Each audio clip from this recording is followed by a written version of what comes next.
warahmatullahi wabarakatuh. Shalom, Om Swastiastu, Namo Buddhaya, salam kebajikan.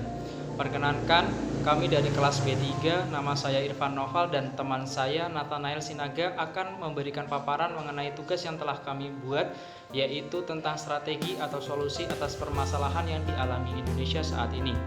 Dalam kesempatan kali ini, kami mengambil tema dari video yang berjudul yaitu Dilema Petani Indonesia dan Masa Depan Pangan Bangsa.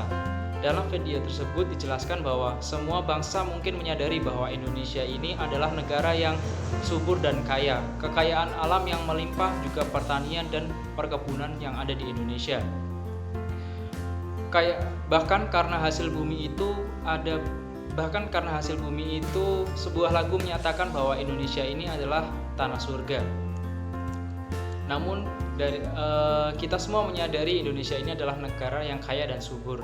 Namun kesadaran tersebut kadang tidak diikuti dengan bagaimana menjaga dan memaksimalkan apa yang ada di bumi kita. Untuk beberapa kebutuhan pokok misalnya seperti beras, kacang kedelai, jagung, gula tebu, sebagian besar itu kita impor dari negara lain. Kenapa impor? Karena hasil dari petani ini dikata tidak cukup untuk mencukupi kebutuhan masyarakat Indonesia. Dan kenapa tidak cukup? Padahal negara kita ini adalah negara yang kaya dan subur. Dan dapat dijawab bahwa karena para petani di Indonesia ini tidak mendapatkan dukungan penuh dari pemerintah dan masyarakat sebagai stakeholder terbesar bagi mereka.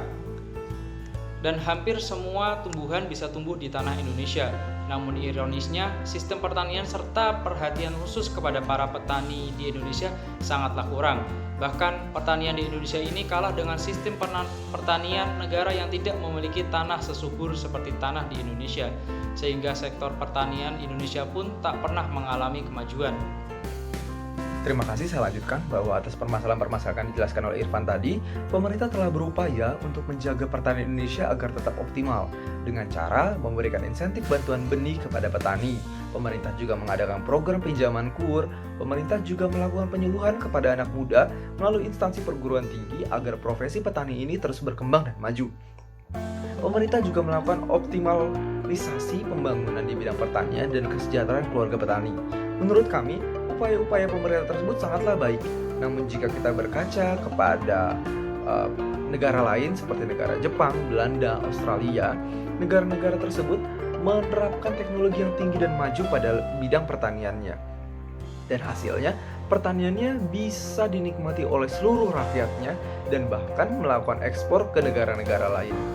Nah, penerapan teknologi yang maju dalam sektor pertanian tersebut dapat membantu petani dalam mengurangi resiko gagal panen, keterbatasan lahan, dan bahkan mempercepat hasil panen. Kami memahami bahwa penerapan teknologi ini tidak dapat serta-merta diterapkan di Indonesia secara mendadak. Oleh karena itu, perlu adanya sinergi dari pemerintah dan organisasi masyarakat serta perguruan tinggi di bidang pertanian dan teknologi pertanian untuk memberikan edukasi tukar ilmu kepada petani agar Indonesia tidak kalah dengan negara-negara lain yang bahkan tanahnya tidak sesubur di Indonesia, dan tentunya agar impor yang dilakukan oleh Indonesia dapat berkurang sedikit demi sedikit. Nah, demikianlah yang dapat kami sampaikan terhadap video Dilema Petani Indonesia dan Masa Depan Pangan Bangsa ini. Terima kasih. Wassalamualaikum warahmatullahi wabarakatuh. Shalom, Om Swastiastu, Namo Buddhaya. Salam pangan Indonesia.